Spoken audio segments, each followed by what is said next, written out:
Last week, Lauren and I were at the Hudson Valley Garlic Festival, and we normally pick up about 20 pounds of garlic, which we use ourselves and give away as gifts and order for some other people. This year, the vendor that had the 20-pound bags was not there. So we bought a 30-pound crate of garlic. And this garlic is called Music. It's a porcelain variety. It does everything well. And one of the things that we tried when we were there is black garlic. Now, black garlic isn't a type of garlic. It's a process whereby you cook the garlic over low heat for an extended period of time. In this case, probably about 12 days or so. And we're going to try making it. It takes the garlic and makes it, the cloves actually go black, and they get the texture sort of like a fig or maybe a little denser. And we're going to try making some. Now, doing a little research on the internet and through YouTube and such, I learned that there are a couple of ways to make black garlic. Some people make it in a rice cooker, and some people try doing it sous vide or other mechanisms. And we decided to go get a device that is made specifically for making black garlic. And it is like a rice cooker in that it has a pot and a heating element at the bottom. I think it recirculates the air. There's a vent at the top, and this snaps shut, and there's a moisture collector over there. And this particular version has a tray, and you fill the tray with garlic, you put it in, and then decide what kind of garlic it's going to be, the traditional garlic or something called solo garlic, which has only one clove. So let's start preparing the garlic.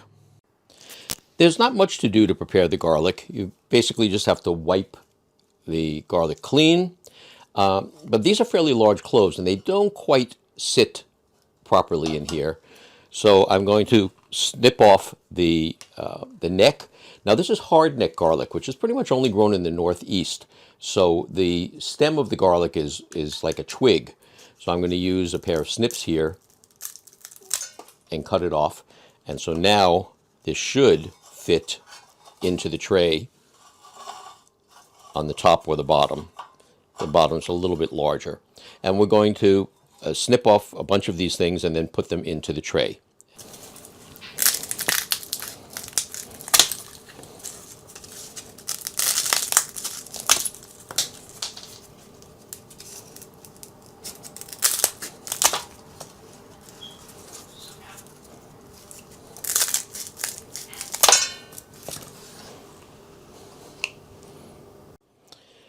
I've removed the stems on a few of the bulbs, and I want to flatten out the bottom if any of them have large root clusters on it.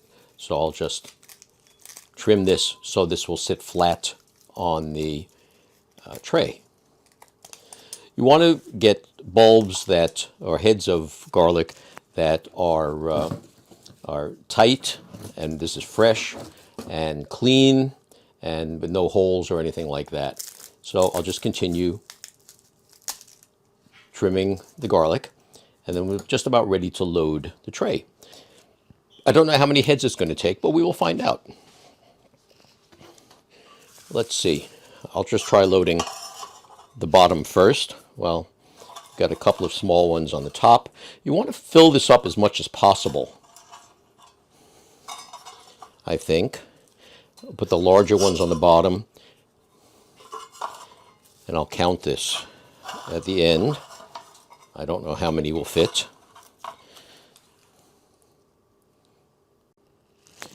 So I've been able to fit 7 heads on the bottom, and so far 7 heads on the top layer.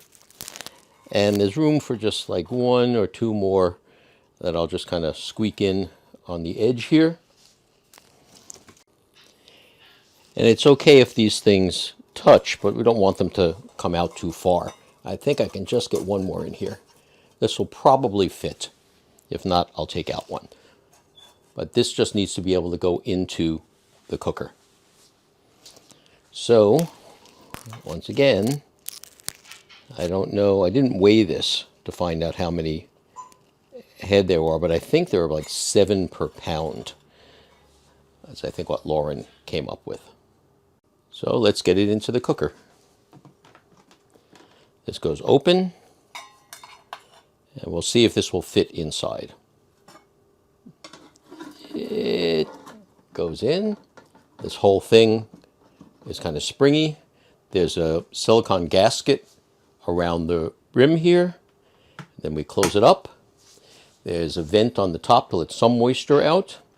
And now let's take a look at setting it. There are instructions here, but it's a pretty simple thing. You press the power on, which makes this blue. Then you decide whether or not you want solo garlic or full garlic.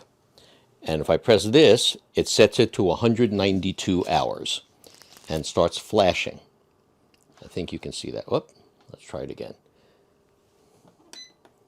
So 192 hours, it starts flashing, and then you press the power button again. And now it'll start counting down from there, 192 hours. If I had chosen the solo garlic, I think it's 288 hours. That's because the solo garlic, although there's 1 clove per head, it's a much thicker head. So I'm not sure if this is going to work within 192 hours. So now some of you may be thinking, well, that's a lot of garlic. We've got a couple of pounds of garlic, maybe 2 pounds of garlic in there. Isn't this going to stink up the house? And the answer is yes. And that's why I'm going to move this into the garage. Now, one of the nice things about this is that it keeps its countdown accurate even if you lose power. So if you lose power, it will resume when the power comes back on again, although I'm going to be hooking this up to an uninterruptible power supply. So I'm going to move this out to the garage and plug it in. And, well, we'll probably check it in about a week. And we'll see how far it gets there, and we'll go from there.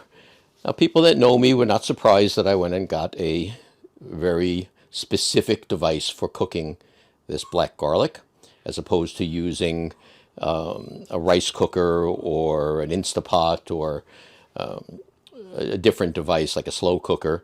But this thing seems to be optimized for creating black garlic. It's going to change the temperature over time. It brings it up to about 167 degrees, 170 degrees, and then it drops it down, and then it brings it back up again. They've got a program cycle in here, and we shall see what we come up with.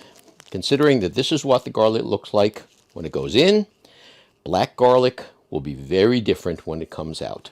So we're looking forward to it. Bye for now.